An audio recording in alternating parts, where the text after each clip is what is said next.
안녕하세요 여러분. 속 시원한 한국어의 박현선입니다. 오늘은 코리안 티치 30님의 요청으로 뭐뭐 하자와 뭐뭐 하자마자 이 두 개의 문법을 비교 대조해 드리도록 하겠습니다. 자, 두 개의 문법이 가지고 있는 공통점 먼저 살펴볼게요. 둘 다 동사에 붙여서 사용합니다. 그래서 앞에 행위나 상황이 끝난 후에 곧 뒤에 행위나 상황이 시작됨. 이런 의미로 이 두 개의 문법을 사용하죠. 예를 들면 남준이가 가자 윤기가 왔다. 남준이가 가자마자 윤기가 왔다. 이렇게 사용을 해요.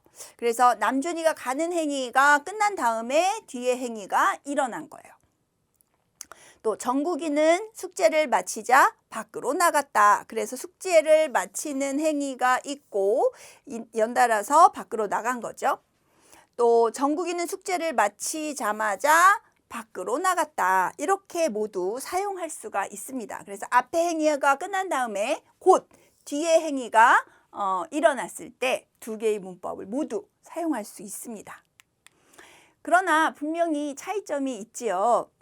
뭐뭐 하자라는 말은 곧 뒤에 행위가 곧 일어난 거는 맞지만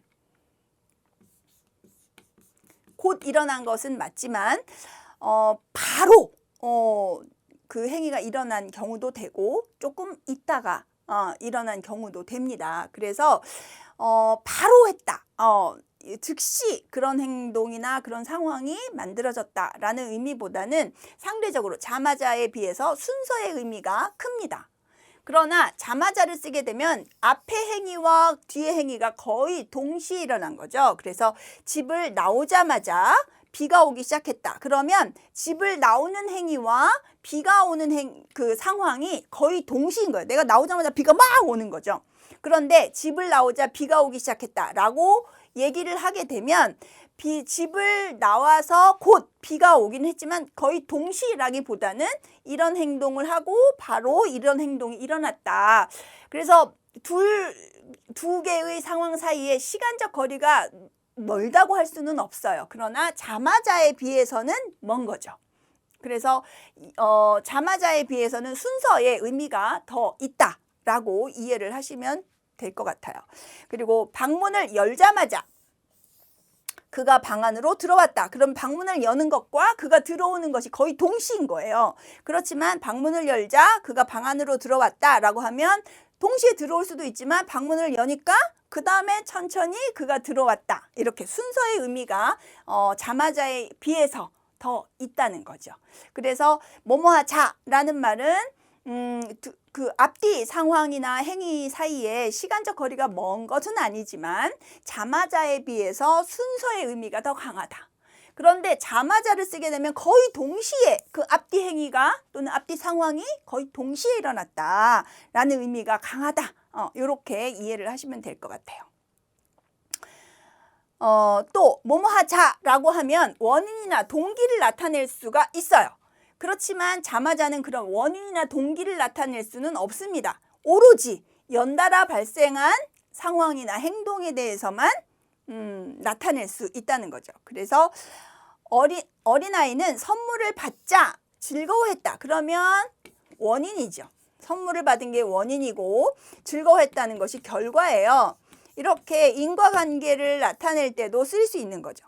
소문이 나자 그는 이사를 가버렸다. 그럼 소문이 난 것이 원인, 이사를 간 것이 결과, 이렇게 원인과 결과를 나타낼 때 자 쓸 수 있어요. 그렇지만 자마자는 그런 경우에 쓸 수 없죠.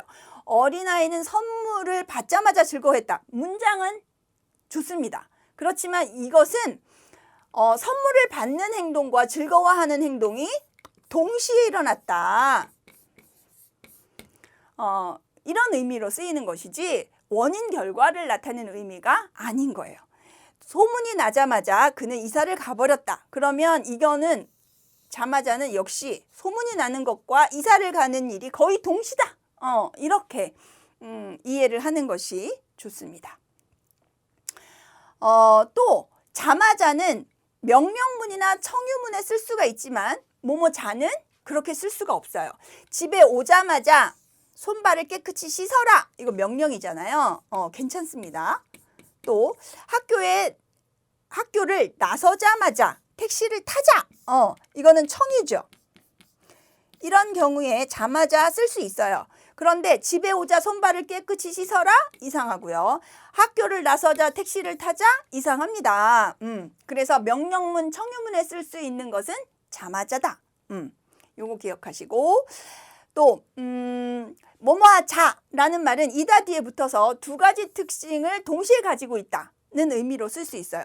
바다는 나의 놀이터이자 부모님의 생활터전이다. 그러면 나의 놀이터이기도 하고 부모님의 생활터전이기도 하다. 이 두 가지 특성을 동시에 가지고 있다. 이런 의미로 쓰일 수 있는 거예요. 그는 시인이면서 교수이다. 이렇게 동시에 가지고 있는 특징을 나열할 때 쓸 수 있어요. 그러나 이런 경우에 자마자는 쓸 수가 없습니다. 그는 시인이자마자 교수이다. 이상한 말이 되는 거죠.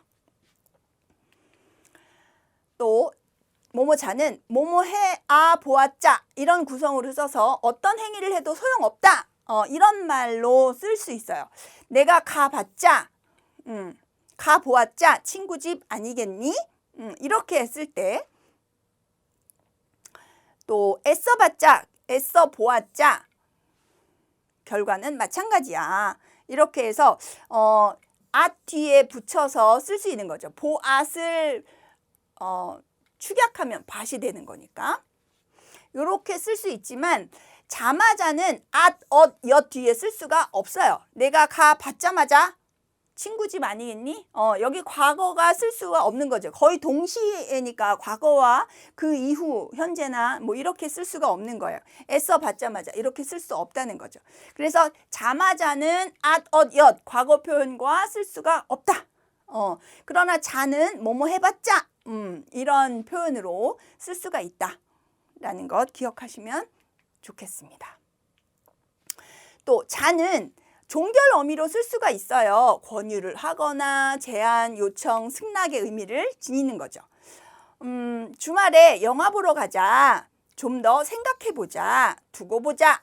또는 가만히 있자. 내가 그걸 어디에 두었더라. 이렇게 할 때 종결 어미로 쓸 수 있어요. 그러나 자마자는 종결 어미로 쓸 수가 없어요. 주말에 영화 보러 가자마자 연결 어미로만 쓰는 거지 자마자는 종결 어미로 쓸 수가 없다. 자, 정리를 하겠습니다. 자마자 이건 동사 뒤에 붙어서 앞 행위가 끝난 후 곧 뒤의 행위가 또는 뒤의 상황이 시작됐다는 것을 의미할 때 사용합니다. 그러나 자마자가 거의 동시에 일어난 행위인데 반해서 자는 둘 앞뒤 상황의 시간적 거리가 멀지는 않지만 순서의 의미가 자마자에 비해서 훨씬 강하다. 또 뭐뭐자는 원인이나 동기를 나타낼 수 있지만 자마자는 그럴 수 없다. 또 자마자는 명령문, 청유문에 쓸 수 있지만 뭐뭐자는 그럴 수 없다. 또 자는 두 가지 특징을 동시에 가지고 있음을 표현할 수 있지만 자마자는 안 되고요. 앗이라는 과거 시제와 함께 쓰여서 뭐뭐 해봤자 이런 말로 쓰일 수 있지만 자마자는 안 되고요. 또 권유, 제안, 요청, 승낙의 종결 어미로 자는 쓸 수 있지만 자마자는 안 된다는 겁니다. 자, 요것만 딱 기억을 하셔도 자와 자마자 구별을 잘 하실 수 있을 거예요. 설명이 잘 됐나요? 네, 열심히 준비했는데 도움이 되었으면 좋겠습니다. 좋아요, 구독 버튼, 알림 버튼 눌러주시면 저에게 많은 도움이 되고요. 그리고 여러분들이 궁금한 거 댓글로 남겨주시면 제가 이렇게 만들어서 설명드리도록 하겠습니다. 그럼 다음번에 또 만나요, 여러분. 안녕.